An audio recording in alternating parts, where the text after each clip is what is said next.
You're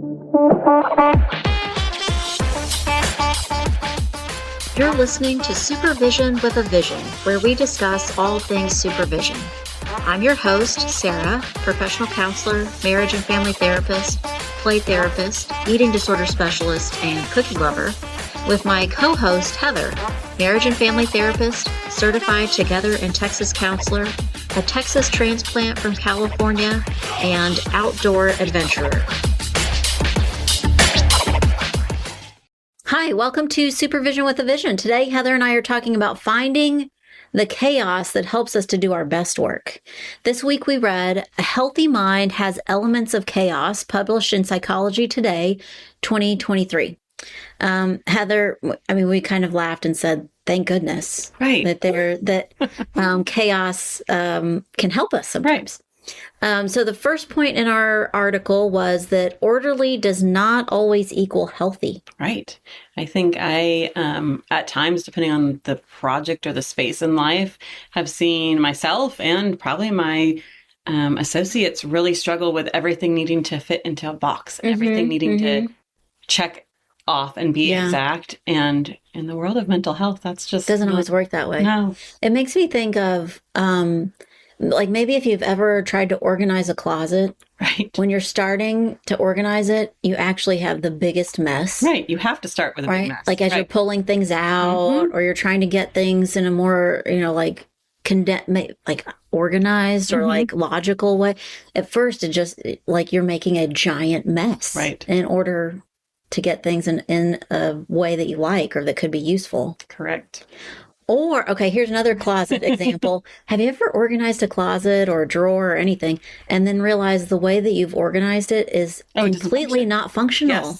Yes. And even though it's organized, you can't get what you need. Right. It just doesn't work. There was a time over COVID where we had lots of extra time, and I decided to do this area that is our counter, maybe has a junk drawer, maybe another drawer is supposed to be for like on-the-go stuff, keys, wallets, whatever. And I was like, oh, I'm going to organize it this way, and that's going to be so awesome. The problem being I live with 4 other people who use that space, and everyone was using it a little bit differently, which was part of our problem. Yeah. But also to look and go, sometimes it just needs to function how it functions without there being parameters around it. Yeah. So then taking that back to counseling, you're right that if we, the counselor or supervisor or our supervisees, think that everything is going to always be tidy, organized, logical, it just won't happen. I relate this to an associate and I just talked recently about something she was stuck on. And she wanted to know specifically what I would use for that model that she's trying to employ. She was really trying to make it fit. And I said, okay, well, let's start with, I wouldn't have gone that way anyway. Like that wouldn't have been my style. This is your style and how you are becoming a therapist. But then also, just because you've decided to do maybe something like EFT, if it's not working for the client, you've got to be able to change your path, right? It's got to be something that... So if you think you're going to be a counselor and it's going to be like a puzzle, right? Like all the pieces will fit together the same way every time. They just don't. Or every time the puzzle is going to turn out looking the same at the end. It's going to make a rectangle. It won't. Right. It won't work that way all the time. Right. Yeah. So orderly doesn't always equal healthy. Sometimes messy equals healthy. Yeah. Sometimes the ruffled edges equal healthy because the center is strong. Oh, this makes me think of a time where I was working at a treatment center, and I opened the treatment center that the team that I had opened the facility. Right. We were the first staff, and everything we had was all the materials, all the stuff in the building was nice and new and pretty and chosen on purpose and looked really nice, and it was too perfect. Right. It was too exactly. Needed to be roughed up. Right. Not that you want it to look beat up, worn out, but it was so perfect. You felt like you couldn't move things or use things. And one day, actually think it was right close to a holiday, maybe. Mm-hmm. And so we were still programming and doing things, but it was a little more relaxed and it was kind of a funny day. And so one of the groups must have something related to or about self-care or coping or something like that. And so the activity was that they were going to have their discussion in their group while they were painting fingernails, doing, some self-care kind of stuff. Mm-hmm. And someone, I don't know if it was fingernail polish or fingernail polish remover, but they spilt it on this really long, pretty, completely brand new conference table. Whoops.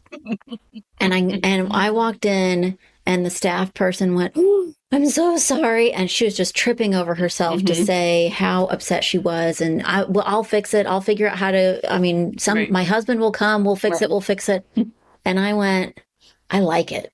Right. Doesn't it finally say we do things here? Right. It's lived in. Right. We do things here. We are here being busy and working hard. Don't touch it. It's let it be. Let it be. Sometimes too tidy is not necessarily healthy or useful or purposeful. Right. Okay. Our next point is not too much, not too little, just right. Right. I mean, I think there's a point where the chaos can be out of control. Yeah. If you now use this conference table and all 12 people at the conference table have gotten nail polish on the conference table, maybe too much. Right. Or if we just are throwing bottles of open fingernail polish across the room or something, just out of control. Right. And I think a lot of times with really green, new baby therapists that come into the world, they can feel that way. Like they're just throwing darts, like what's going to stick, what's going to work. Yeah. Throwing fingernail polish across the room is extreme, but have you ever had a situation with either maybe yourself with a client or a supervisee that you went, and that was out of control? Well, I don't know if I've shared that. I think I've shared the story in the podcast before where it was a family session and one of the adult members stormed out. Mm-hmm. I take I'll take 10% of that responsibility. I actually think that could be the just right. Yeah. To me, for example, out of control or too much chaos would have been with whatever emotion or situation was happening. What if they had stayed? Yeah, it would have been way too much. Right. Escalated. It would have gotten too intense for too many people. Right. And we could have just ended the session completely and not addressed what was really going on. And that would have been too little, right? That would have been... One time this had to have been almost 10 years ago. I was supervising someone for play therapy, and she was a very new counselor and also very new to play therapy. And she had it was really impressive, really beautiful, very tightly curled hair. Okay. Blonde. When I think back about it, her hair was very blonde, very shiny, and very curly. Right. I don't know how. That's the best. Yes. The chaos was, and it was, to me, it was leaning in the direction of too chaotic. It was too much out of control and no longer purposeful or therapeutic. Right. This kid was pretty little, and so I don't think malicious at all. But the kid wanted her to play with the sand and the water. And at some point, the kid had her said, lay down. And this brand new counselor put that amazing, curly, shiny, blonde hair in the sandbox. Right. You're like, what happened there? And then the kid, quick as a whip, so the counselor definitely knowingly put her head in the sandbox. But that kid then poured water. So she already had a head full of sand. Right. And now we're pouring. And now water. And she was too much. It was too much. That's overshooting the runway just a tad. Yeah. When do you think, can you think of a time where there was chaos, but you thought like, nope, that's actually the right balance, or that felt like somehow useful? I think a lot of times with clients when I'm doing family sessions, a lot of my teenagers will get really worked up about having a family session. They get really what's going to happen. What do we say? They need a lot of prep to how it's going to go, and they feel very out of control about it. But they want that structure and like, don't say this, say this, don't do, they want that. But I can think of a session not too long ago that I had that it ended up, yes, I got to see the banter between the parents and the teenagers, and that was good because I got a better understanding of what it was. But also, like, I was able to let it go just enough to like, okay, so pause. And with the third party in the room, able to kind of separate some dynamics. So that part I think is always great, especially when you go into it with so much anticipation. I'm sure the parents were also like, what is this going to be? What is this? Even while you're describing it, I think I'm appreciating that, like, your experience allowed you to do that with finesse. Yes. And it to not feel out of control. Right. 15 years ago, it would have felt really out of control. A brand new, very young, not as confident counselor, one, maybe couldn't have handled it the same way, but also would have felt very different going into that. Yes. I'm thinking about, recently I had a little girl client, maybe she was like 3rd grade, if I'm remembering right. And it's kind of slow to get going. And, like a lot of kids are in a play session, that she wasn't sure what she was allowed to do or what she wanted to do. But what she got going, what she wanted to do was paint. And every single time she painted, we were right there on the edge of chaos and organization. And many times after, I think that she was really aware of it too. Because maybe the first couple of times she would apologize or like she was trying to stay within some kind of boundary that she created as acceptable. And I went, I told you could paint. So you could paint. That's what happened. But afterwards, I did a lot of wiping down, spraying things, resetting things. But it never got to a point where it was so out of control. There was no squirting paint across the room. There was no. No, she was she just needed to be a little outside of the lines. It was good for her. Right. That's a good example of not too, to some, not too much. Like, what would be an example? She would come out and kind of amazing. I don't think she ever got very much on her clothes, but she would get a lot of paint, and it was just washable, water-based temper paint. She would have a lot on her hands that where she would come out, she would like have to hold her hands out and up and away from herself and let me open the door to get her and like, oh, let me turn the light on for you. But I didn't ever stop her from, don't do that because you're going to get paint on stuff later. And she would let me, she'd hold her hands up and let me open the door, turn the light on. I can't remember if maybe even I let her turn the faucet on because, again, you just wash it up, rinse it off with water. But isn't that even that process great to think about how therapeutic truly that was in the process for her? Like, who knows what the rules were at school or at home or, about paint or about what could happen and about someone else setting boundaries. It's a lot. And even her final product, I remember, was always very like globby with paint, like real thick. Whatever. I don't care. It's temper paint. Right. It'll wash off. Or flake off later. Or we didn't we didn't like waste a bunch of paint or who cares? It's cheap. Right. Great. And I even like getting whatever she made to a place where I could save it for her for later. It would be heavy. You're like, where does this dry for the next 3 days? I don't even think she ever took anything home. Wow. She didn't need it to go home with her. It was just doing it. Very good. But imagine if I had cut all of that short. Oh, yeah. Like, I feel like I do this sometimes, depending on the kid or the situation, but I feel like this happens to kids a lot. Like if they're using glue and you're like, oh, that's enough glue. Right. No, that's enough. Right. That's enough. If I had said that to her about the paint, it would not have been the same. Right.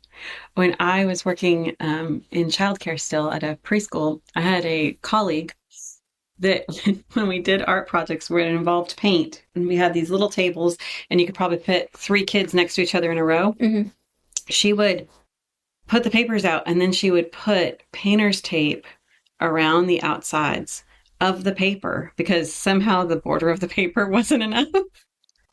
But I found out later she liked how it looked when kids would do their painting, and then you'd peel off the painter's tape later and have a sharp line. Yeah, she liked the look of it. But I always thought it was, and it stuck with me for years because I always thought, oh my gosh, first of all the extra effort of working in her. I was like at that point in like an aide between two classrooms, and I had polar opposite teachers. I had one teacher on one side that was like party all the time. You wanted to be in that room. What was happening? It was exciting. And then I had the other side where I think she was manicuring perfect robots of how to. When we're in this class, we paint like this, and we use a paint cup and a paintbrush, and there's one per, But it's funny because the kids were the same age. It was just the structure. Yeah. But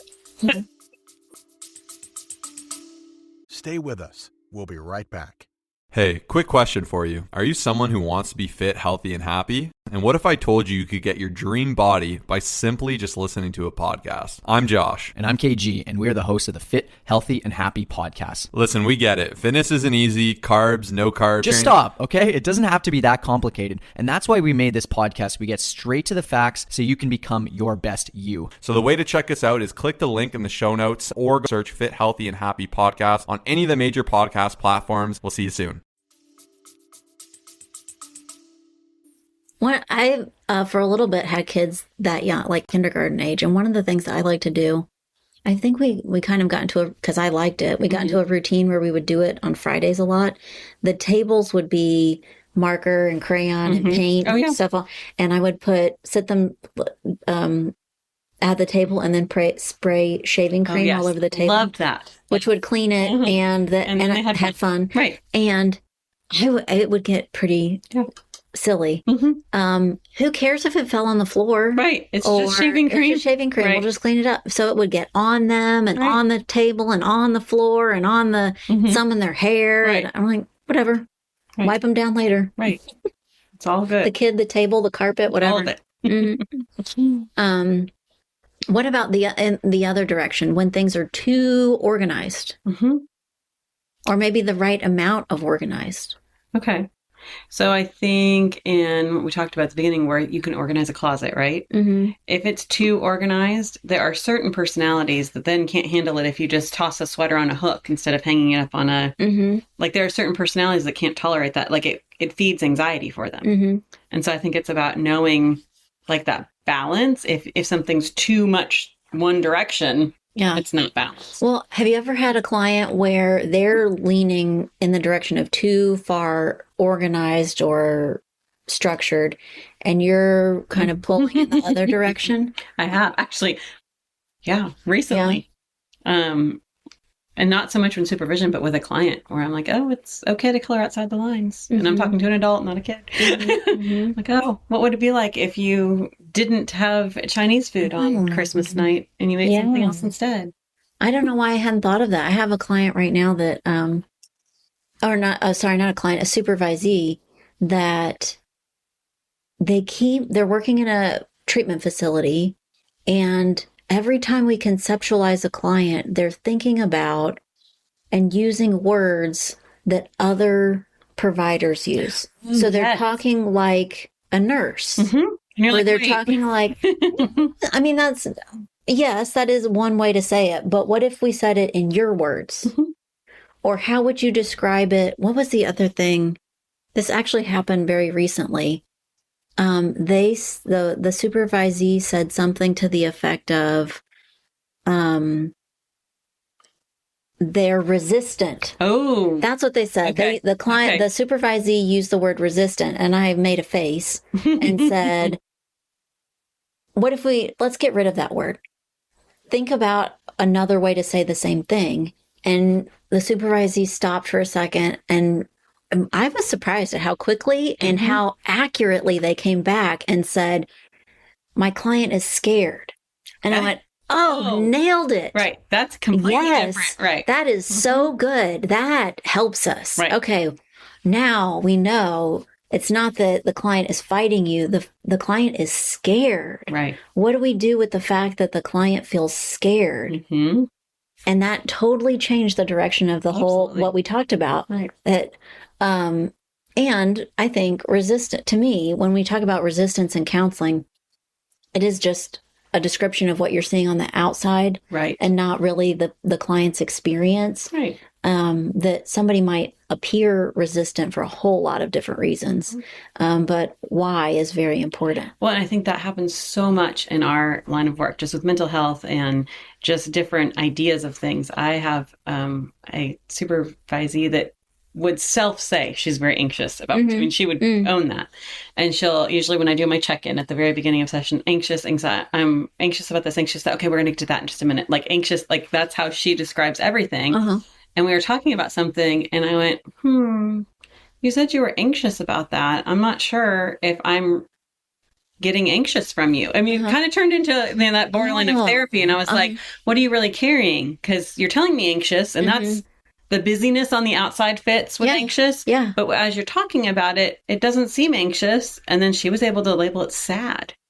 It's anticipatory sadness, but it's sad. And I went, oh, so why aren't we comfortable being sad? Like, we can be sad. Yeah. Like, it's okay to be sad. And this in particular was talking about transitioning a client to a different therapist and just some things that had happened where she worked that she didn't get to pick. And it was happening, where caseloads were being shifted around. And she was like, but I won't know the ending of the story. Yeah. Yeah. So, I was going to say that, and that fits so well. As you were talking, I was thinking, when we get too organized or structured in supervision, I think we get really caught up in the business. Yes. So much. Whatever that means. Right. Like the actual money side of things, but we always do this in supervision, or this is how treatment progresses and this is how it goes. We get caught up in the supposed tos. Yes. And we either don't make room for how we feel, or we don't leave enough space for maybe it could be different this time. That I think those are the times where too much organization doesn't serve us well. Very true. Okay. The last point in the article was take a closer look at this chaos and what does it mean, or what purpose does it serve?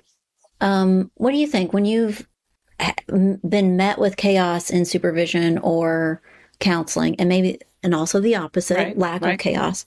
What does it mean, or what purpose does it serve? It usually, for me, real quick, if it's a lot of chaos, or if it's so super for the extremes, right? Yeah. Super structured or super chaotic, it always makes me almost have like a pause point with like, grabs your attention. Yeah, like, this is so structured. Like, what's happening here?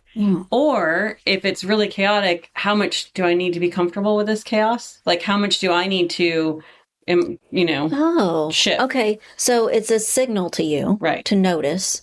And one of the things that you check in with when you notice is it me or is it the other person? Right. Do I need to change something, or is this how this group functions and I need to help in a different way? Like maybe when you're reflecting on yourself, it could be, do I have more chaos today? Right. Or do I have a need for more structure today?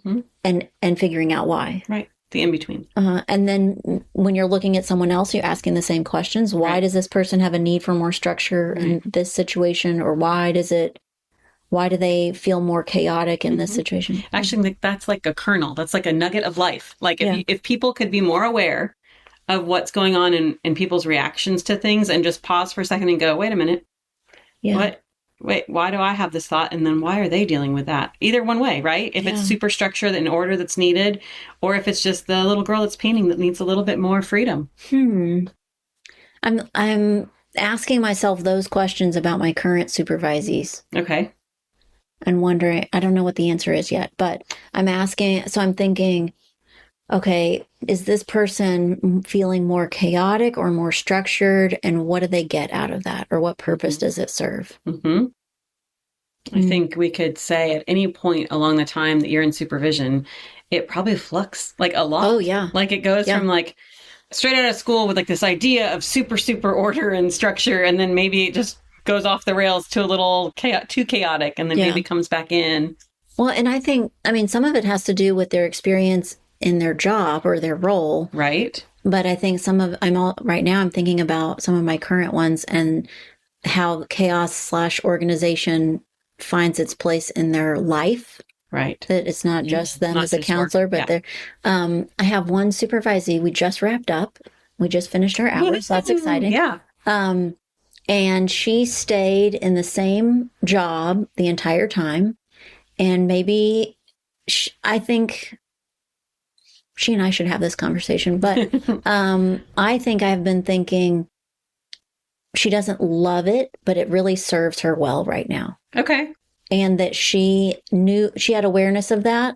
And so she stuck with it. Right. She kind of saw it to the end because it needed to happen. So there were the structure or the stability of it worked well for her during that time period. And so she did it. Right. Because it worked out. Changing would have meant a little bit more chaos that she just wasn't ready for. Didn't want to take on at that time. But that doesn't mean that down the road she might not decide, I think I want a different position. Right. And yes, that will mean a little added chaos of just starting a new job or learning something new, but that maybe she has the room to do it. Right. She has a little more space down the road to have that because she kind of almost built up some space for it because she knew just finishing and getting through the last little bit was important. So in my mind, and this is the part I'd be interested in asking her, in my mind, I think that for a period of time, she struck a nice balance of just right. Right. Enough chaos, enough balance and structure that it worked for her and helped her finish her goal. Yeah. It seemed to make a big difference. I feel like, again, I'm going to have a conversation with her about it, but I think that to me, that's part of supervision, helping them define that. Absolutely. So that they can reach their goal. Right. And I think that even can go further into more of a like consultation, like past a supervision point, like when we're consulting with our colleagues to also have a cue on like, what else is happening in your life other than this work stuff that you're thinking about making this shift, but like what else is going on? Like what are the other pieces that are feeding into your thought process? Yeah. So we're finding our balance. We're helping supervisees and clients find theirs at the same time. Right. And that can shift depending on where we're at. It's constantly moving. Yeah. Well, thanks today for listening to Supervision with a Vision. Heather and I would love to hear about your system of chaos that works best for you, as well as any ideas that you might have for future episodes. Thanks.